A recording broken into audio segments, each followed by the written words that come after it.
آیت نمبر 7 اِنَّا جَعَلْنَا مَا عَلَى الْأَرْضِ زِینَةً لَهَا، یقیناً ہم نے بنا دیا جو کچھ زمین پہ ہے اس کو زمین کی زینت. یعنی زمین پہ کیا کچھ ہے؟ زمین پہ انسان ہیں، حیوانات ہیں، نباتات ہیں اور جمادات یعنی راکس پتھر، معدنیات ہیں، آئل کول، اور اس کے علاوہ جتنے بھی چیزیں جو انسانوں نے اللہ کی بنائی ہوئی چیزوں سے ہی مل کے بنائی ہیں، ان سے سب کیا ہیں؟ یہ سب زینت ہیں گی، ایک طرح کی اٹریکشن ہے. کس لیے ہیں گی؟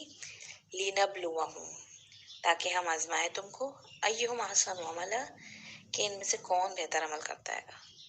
یعنی یہ ساری چیزوں میں اٹریکشن اللہ نے کس لیے رکھی ہیں گی؟ فار ٹیسٹ، ہمارا ٹیسٹ ہو رہا ہے، آزمائش کے لیے. یعنی کہ یہ دنیا کی زینت جو ہے یہ امتحان کا پرچہ ہے، سامان عیش نہیں ہے کہ خوبصورت چیزوں میں لگ کے انسان اللہ تعالیٰ کو بھول جائے. تو اللہ تعالیٰ نے خوبصورت چیزوں کو امتحان کا پرچہ قرار دیا ہے گا. اور آگے فرمایا کہ احسن عملا، کون احسن عمل کر کے آتا ہے. یعنی اکثر عملہ نہیں کہا کہ کون بہت زیادہ کوانٹٹی لے کے آتا ہے، لیکن کوالٹی وائز بہترین عمل کر کے کون آتا ہے گا. تو دنیا کی زینت جو ہے گی وہ نعمت ہے، اور اس جو نعمتیں ہیں گی ان پر اللہ کا شکر ادا کرنا ہے گا، نہ کہ دنیا پا کر انسان اللہ کو بھول جائے اور ان چیزوں کا غلام بن جائے. آج کے انسان کو دنیا نے اتنا مشغول کر لیا ہے کہ رب کے لیے ٹائم نہیں ہے، اور یہی آزمائش اور ٹیسٹ ہے. جب دنیا کی کثرت میں انسان مبتلا ہوں گے تو پھر آپ کے دل پر دنیا کی محبت حاوی ہو جائے گی. تو ہمیں دنیا میں رہنا ہے گا، لیکن دل کو اللہ کے ساتھ کنیکٹ رکھنا ہے.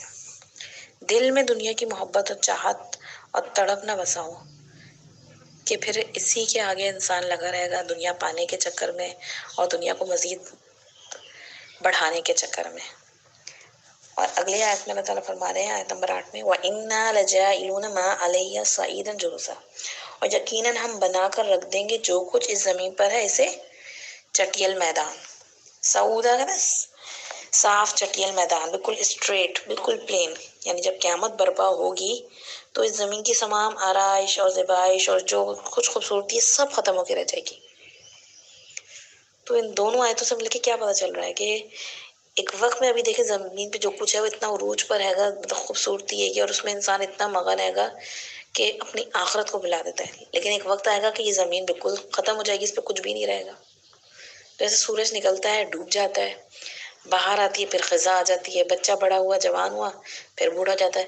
ایک دن سب سے بڑی تبدیلی آئے گی، اور کیا آئے گی کہ ہر چیز خاک ہو جائے گی، ہر چیز خاک ہو جائے گی. تو تھنک اباؤٹ اٹ کہ ہم کیا جمع کر رہے ہیں، کس چیز میں کھوئے ہوئے ہیں. کیونکہ دجال جب آئے گا نا، دجال کے پاس کیا ہوگا؟ اس کے پاس دنیا داری ہوگی دکھانے کے لیے. وہ اپنے ساتھ جنت لے کر آئے گا، وہ دنیا کی چیزیں دے گا لوگوں کو، دنیا بانٹے گا. تو ظاہر سی بات ہے جن لوگوں کے دلوں میں دنیا کی محبت ہوگی، جو دنیا کی لذت اور چاہت اور ان کے دیوانے ہوں گے اور انہی کو سب کچھ سمجھتے ہوں گے، وہ تو فوراً اس کے ٹریپ میں آئیں گے. تو آج کے دجالی دور میں بھی آپ دیکھیں کہ ہم گیجٹس جو ہیں، یہ سب چیزیں جو ہیں، اس نے ہمارے اندر سے کیا کیا ہے گا، ہماری اسپرچولی کو کمزور کر دیا ہے گا، ہماری روحانیت کمزور کر دی ہے گی، دنیا دکھا دکھا کر ہمیں. ہر چیز میں آپ دیکھیں نا، اگر آپ کوئی اچھی چیز بھی ان گیجٹس کے اچھے استعمال بھی ہیں، لیکن آپ کوئی اچھی چیز بھی دیکھ رہے ہوتے ہیں تو اس کے درمیان میں بھی کتنے ایڈز دکھاتے ہیں گے. کبھی آپ کو کپڑوں کے، کبھی آپ کو کھانوں کے، بس دنیا دنیا دنیا. تو آج لوگوں میں روحانیت ختم ہوتی جا رہی ہے، اور لوگ دنیا کی شہرت، مال کی کثرت کے لیے اپنا ایمان داؤ پر لگا دیتے ہیں گے، اور یہی سب سے خطرناک چیز ہے. یعنی اس پہلے رکوع کی جو یہ 2 آیتیں ہیں گی، یہ ہمیں کیا بتا رہی ہیں؟ دیکھیں پچھلی آیت میں نبی کریم صلی اللہ علیہ وسلم کے غم کا ذکر آیا تھا، اور آپ کا غم کیا تھا کہ لوگوں کے ایمان لانے کا فکر تھی. اور لوگوں کے ایمان لانے میں کیا چیز رکاوٹ تھی؟ ان کی دنیا. ان کو لگتا تھا دنیا کا لاس ہو جائے گا، کہ نبی کی بات مانیں گے تو دنیا کا نقصان ہو جائے گا. تو اگلی ہی آیت میں بتا دیا گیا کہ تم جس دنیا کے چکر میں اپنی آخرت کا لاس کر رہے ہو، نبی کی بات نہیں مان رہے ہو، تو اس دنیا نے تو چٹیل میدان ہو جانا ہے گا، اس کی تو کوئی حیثیت ہی نہیں، اس نے تو ایک دن فنا ہو جانا ہے گا. تو باقی رہنے والی کیا چیز ہے؟ احسن عمل. تو احسن عمل جمع کرنے کی فکر ہونی چاہیے، اور ان دنیا کی چیزوں کو اپنے لیے آزمائش، ٹیسٹ سمجھنا چاہیے.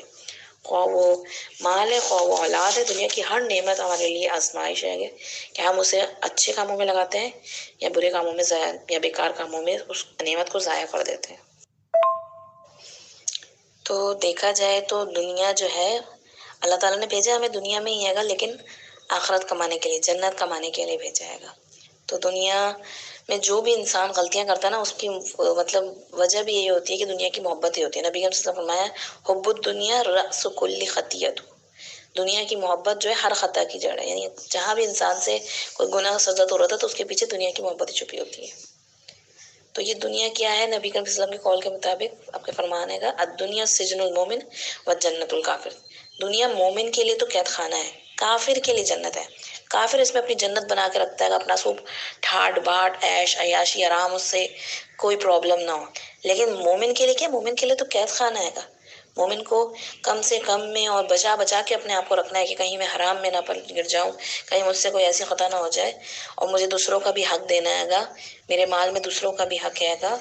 تو اس حوالے سے، دنیا کے حوالے سے نبی کریم صلی اللہ علیہ وسلم کی کئی احادیث مبارکہ آتی ہیں جس میں آپ صلی اللہ علیہ وسلم نے دنیا سے بچ کر رہنے کو فرمایا گا اور اس کی دنیا کی حقیقت کو واضح کیا ہے.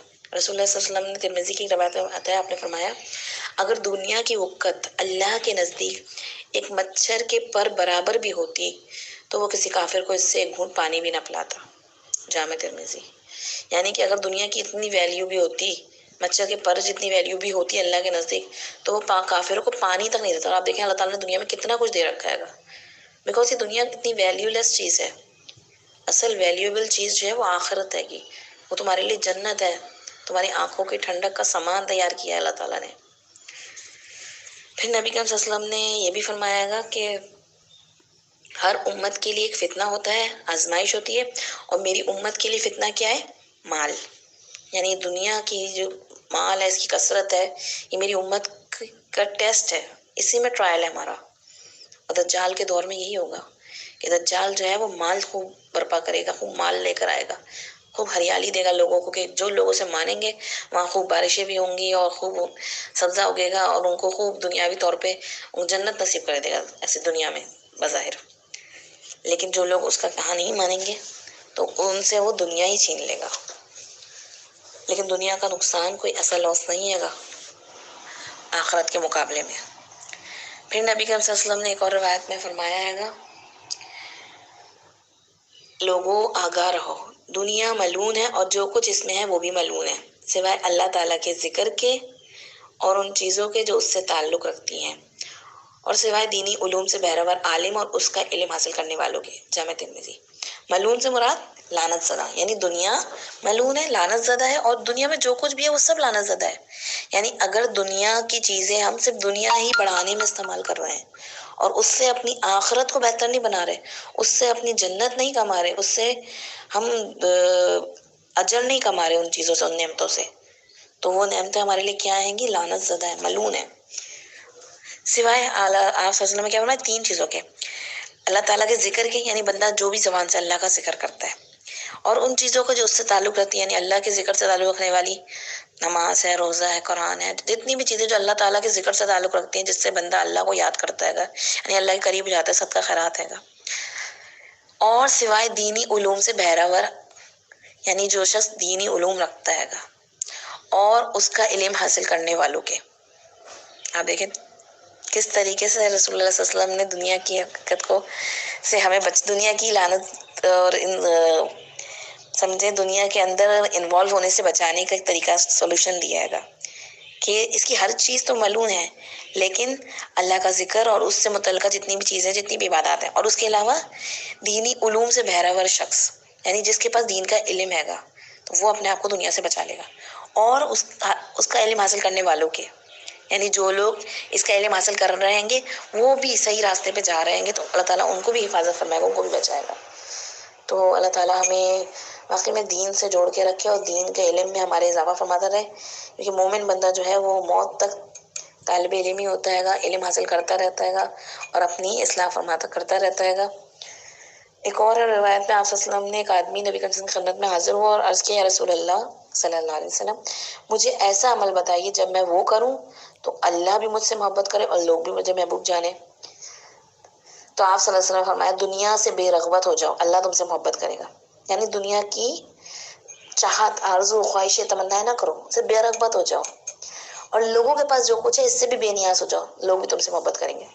جب ہم لوگوں سے بھی ہر وقت ان کی توقعات رکھ کر بیٹھے ہوتے ہیں گے تو لوگوں کو بھی ہوتا ہے کہ اس کو تو یہ مطلب ہے تبھی یہ مجھ سے بات کر رہا ہے یا میرے پاس آ رہا ہے. تو لوگوں کے پاس جو چیزیں ہیں ان سے بے نیاز ہو جاؤ تو لوگ بھی تم سے محبت کریں گے. نبی کریم صلی اللہ علیہ وسلم نے ہمیں ایک سولوشن بتایا گا کہ اللہ کی محبت پانے کا اور لوگوں کی محبت پانے کا. یہ ابن ماجہ کی روایت ہے. تو رسول اللہ صلی اللہ علیہ وسلم کیا فرمایا کرتے تھے؟ اللہم لا عیش الا عیش الآخرہ، اے اللہ کوئی عیش نہیں مگر سوائے آخرت کے عیش کے. یعنی اے اللہ عیش جو ہے عیشہ تو رودیہ آتا ہے، زندگی کو بھی کہتے ہیں. تو اے اللہ زندگی تو بس آخرت ہی کی زندگی ہے. اللہ تعالیٰ ہمیں وہاں کے لیے عمل کرنے والا بنائے اور ہمارے دلوں میں اپنی محبت، ہر چیز کی محبت سے زیادہ بڑھا دے. آمین. آخر دعوانا الحمدللہ.